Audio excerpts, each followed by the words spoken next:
But in some others, it may mean the deeper concept of shalom. Right, verse 9. The church. We come with hearts full of gratitude to God Almighty and trust Him that He will make the light of His face to shine upon us all. In the face of the challenges of our time, we shall testify that the Lord is our rock and our fortress and our deliverer, the God of our strength, in whom we will always trust. He is our shield and the horn of our salvation, our stronghold and our refuge and Savior, who saves us from violence.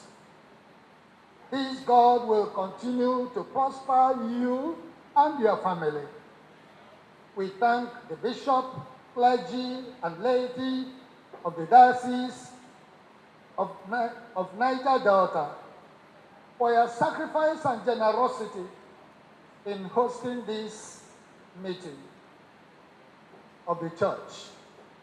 May I also express our profound, deep gratitude to His Excellency Governor Fubara for being there for us and with us, and especially your warm reception which you accorded us when we visited you. May the abiding presence of God be with us and bless us all in the name of Jesus. Our resource persons, when you get my address, you will see them and what they will do. And for the want of time, I want to also adopt the history already presented to us of the Diocese of Niger Delta and the province of Niger Delta and what they are proposing to do. We adopt the history of the church which they presented.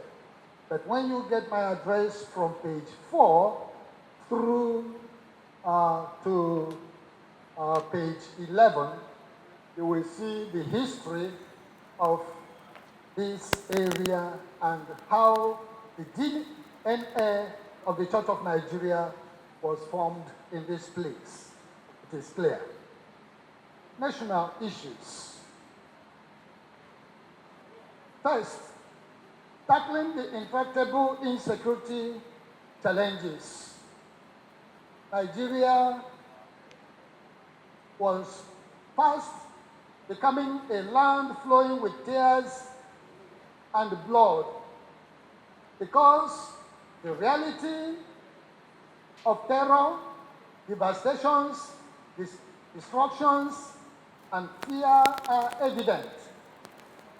The troubles that come to the people are like the earthquake, which was followed by a tsunami with great destruction of lives and property. The aftermath is only ruins and fear for life. We live in a very uncertain times, insecurity and devastation and economic hardship. Even by yesterday, this is the vanguard of yesterday. The front page says 19 killed in fresh attack by herdsmen on Benue villages. So this is a reality. It's a problem. When you get my address, you can see the analysis of the Council on Foreign Relations and the Harvard Kennedy School in the United States on what they have said about Nigeria. Let us reiterate that the lives of Nigerians, irrespective of religion, tribe, class, or other considerations, matter to God and to this nation This is a grave concern, but by faith in the living God, we encourage the people, our citizens, to stand strong. God shall turn around the captivity of this nation and give us reason to rejoice. Just as we pray, we must also determine to make a difference and return this nation to the path of life and recovery. God, who delivered Jerusalem from the siege of King Sennacherib, will deliver us. But much depends on the collective action of all who desire the best for this nation. Nigeria needs a new constitution. We need a newly drafted national constitution crafted by the citizens and not merely the amendment to a military-imposed constitution. The issue of justice, equity, and equality of citizens in a free and democratic society remains an issue that must be openly and frankly discussed, legislated on, and implemented for the survival of this nation, Nigeria. Nigeria needs a new civilian and democratic constitution. We need a rebirth of a new Nigeria, where no citizen is oppressed as we sing in our national anthem. Rather, everyone has right to strive for good life. We need a nation where the resources are judiciously distributed for the good of all. Our present system breeds greed, corruption, anarchy, and injustice. We need a new Nigeria for all citizens. Controlling the porous national borders, the insurgency, banditry, and kidnapping and attacks and devastations in communities, in some of the communities, are mostly caused by foreigners from other parts of Africa, with the collaboration from some elements and groups within our country. We have more than 250 ethnic nationalities that have existed peacefully for many centuries. The past 2 decades, most of which had been the experimentation of politicians, which has produced both good and bad. We agree, as it has always been said, that the worst civilian government is better than the best military administration.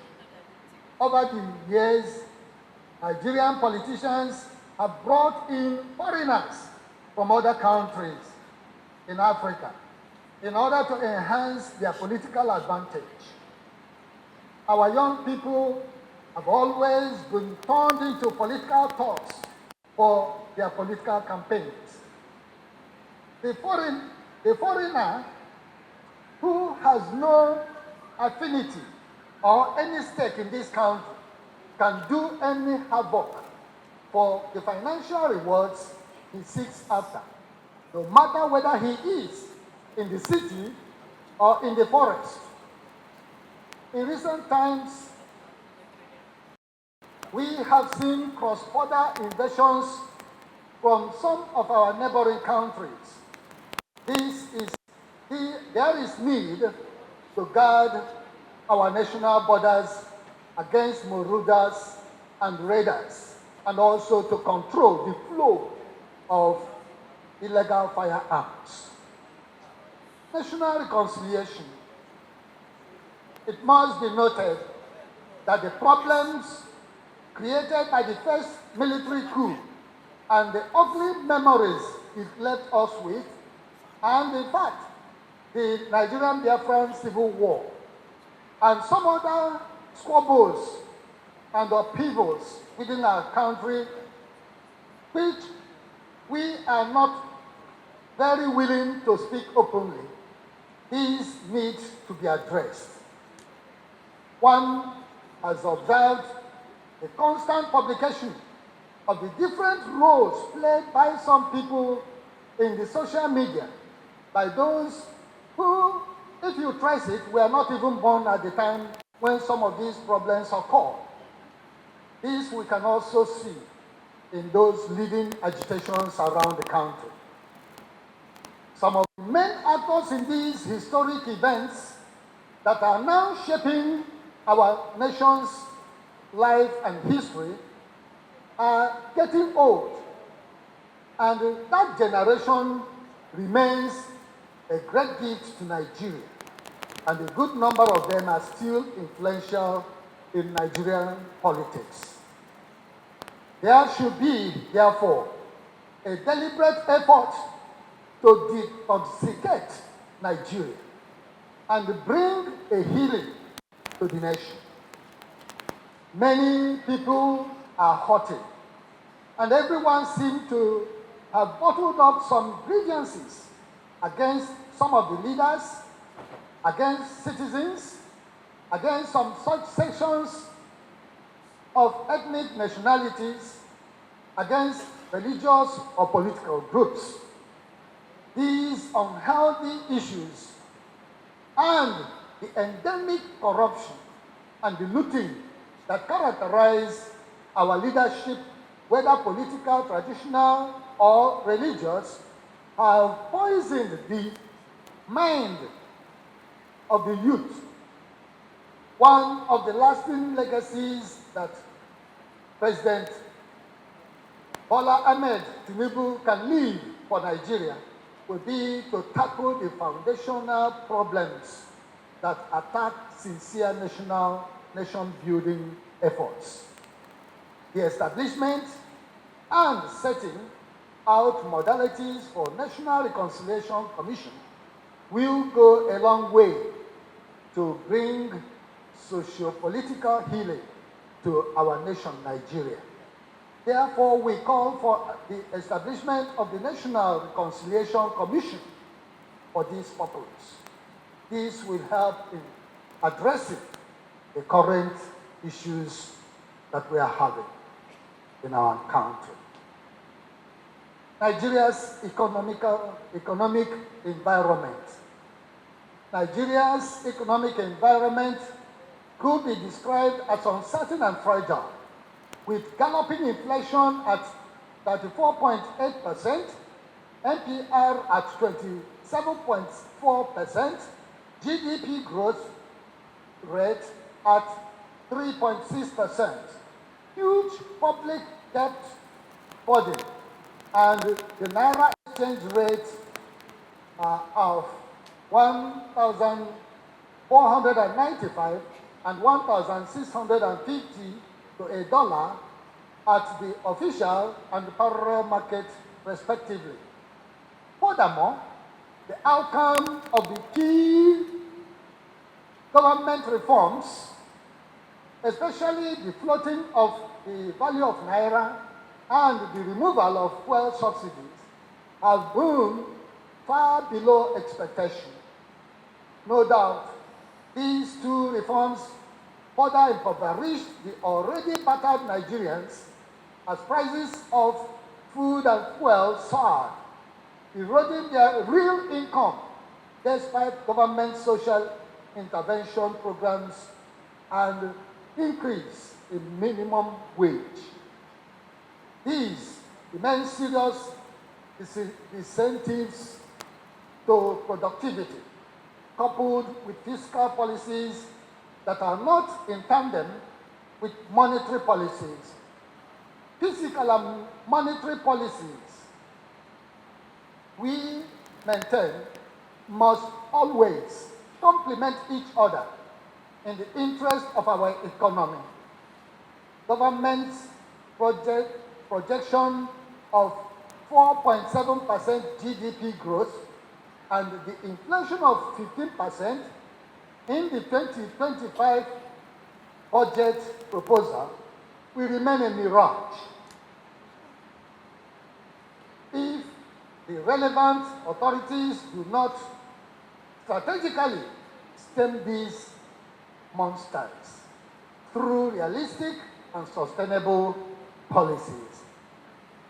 We note with keen interest the proposed budget expansion from 49.7 trillion to 54.2 trillion. And in fact, by yesterday, the National Assembly said they are correcting the mistakes they made. We hope that they will clean it up very well. But the reality is that Nigerians are suffering, and we need immediate remedy, a quick one. We acknowledge and appreciate the efforts of His Excellency the President and his team, and also the efforts of the security agencies to secure our land. Security is undoubtedly crucial for improved food security, safety of petroleum pipelines, and enhanced petroleum production. These will boost accretion to our foreign reserves and strengthen our Naira and reduce inflation and improve productivity and ultimately improve the livelihood of our citizens. Industrialization of Nigeria. This remains the key to prosperity of this nation. The regime of President Goodluck Jonathan impacted on agriculture and food security. And to some extent, President Buhari's regime built on this, especially in focusing on rice production and processing. One would think that sustaining such policies that aim at adding value to our agricultural produce will help the nation and her citizens. Agro-industries will engage a greater number of our population and help revamp agriculture and create job opportunities and increase commercial enterprises and also feed other industries and our people. Harnessing our grain produce, cotton, and other agricultural produce will help this nation. More so, there is need for rapid and radical mechanization of agriculture for us to have the maximum benefit of God's blessings upon this nation. And we want to encourage our members, the members of the Anglican Communion, to take on this challenge and also charge our dioceses to engage in agro-business and industries. Our team, the bond of peace, the core of the life and ministry of the church, taken from Ephesians 4 verse 3. Our focus is on the unity and the universality of the church as we search for those vitals that are found in the inner core of the true church of God, whether it be big or small, local or universal. The church is always a gathering of people called out to belong to God by faith in Christ Jesus from different social, cultural, religious, and political backgrounds. Yet, they all constitute a new community in Christ, sharing in the bond of peace, which the Holy Spirit creates. The nature of this new community was described in Paul's admonition. Distinguished men of the press, I came here with something to say, something written but somehow I find it a bit difficult to go through it because what I saw in the address of the bishop is completely different from what I have here. So therefore, I will have to speak from my mind, the way I feel, and the way I perceive this August meeting. Let me first appreciate the Primate for approving this August meeting in Rivers State, and more especially this time of our governance. It means a lot to us. Your presence here is a confirmation that the Almighty is with us.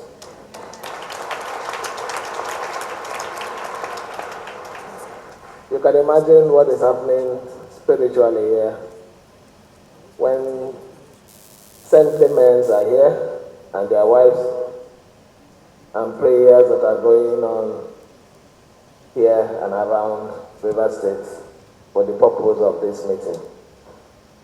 So I want to join you to say that this meeting, this special meeting to expand God work, not just in River State, but in Nigeria.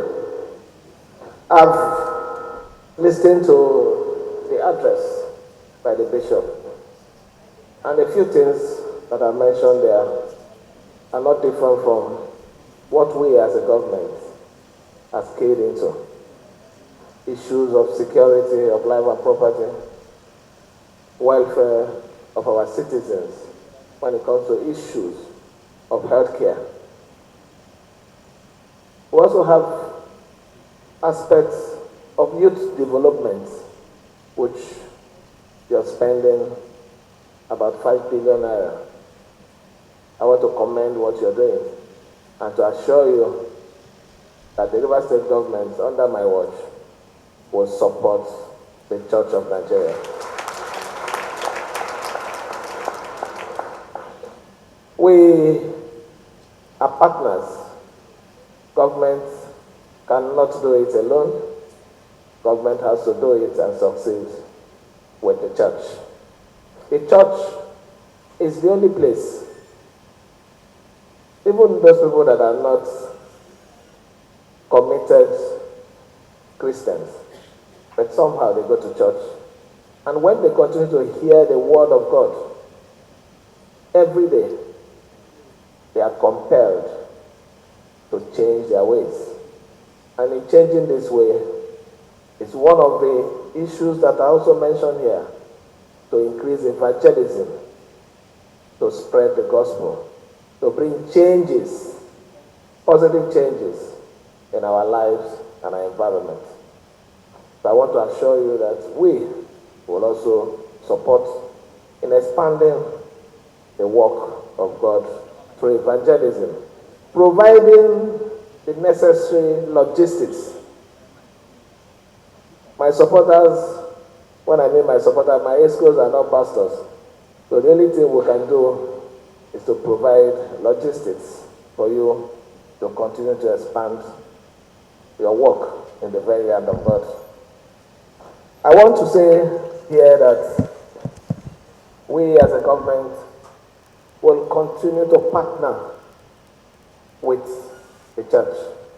Not just my own communion, but every other denomination, to make sure that we continue to preach peace, to enable development come into our country. Not just River State. We understand the challenges we're having here. We have issues of hunger. The hunger is not because we're no longer doing agriculture. We are, but because of insecurity. We can no longer produce and least to feed ourselves. It's not that we don't have good hospitals and good doctors, but because of the kind of services, welfare packages for our doctors, what we hear is that they are jackbarring. And when they go out, they are the ones that are the best. So we need to also encourage good welfare for our people so that our healthcare too can compete favorably with any other place in the world. All this we can achieve if we work together, if we preach peace, bring enable environment where government can operate peacefully and where the benefits of peaceful and good governance can now spread to others, which are the public. Our duty today is to wish you well. The committee meeting has already started, so I don't think there's any need for me to declare it open again because it's already, you've been talking, you've been preaching, you've been singing hymns. So, but however, as the government of the day and you being my visitor, let me, on behalf of the government and the good people of River State, also declare this Sunday committee meeting open. And support all the listed things, not all, because if I have to support what the Primate has written there, it should be 1 year budget for our government. But we have to start from somewhere. We will. I haven't seen the magnitude of work ahead, but we support the activity of the church for the year 2025 with the sum of 500 million naira.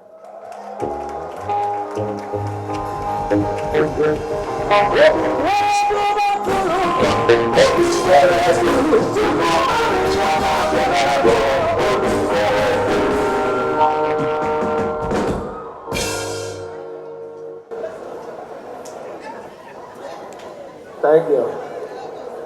Thank you. I wish you a successful, fruitful deliberation as you continue with your meeting. Thank you and may God bless you.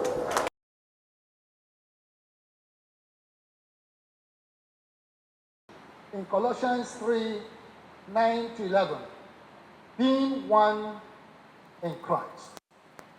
Our Lord Jesus Christ prayed for it in John chapter 17.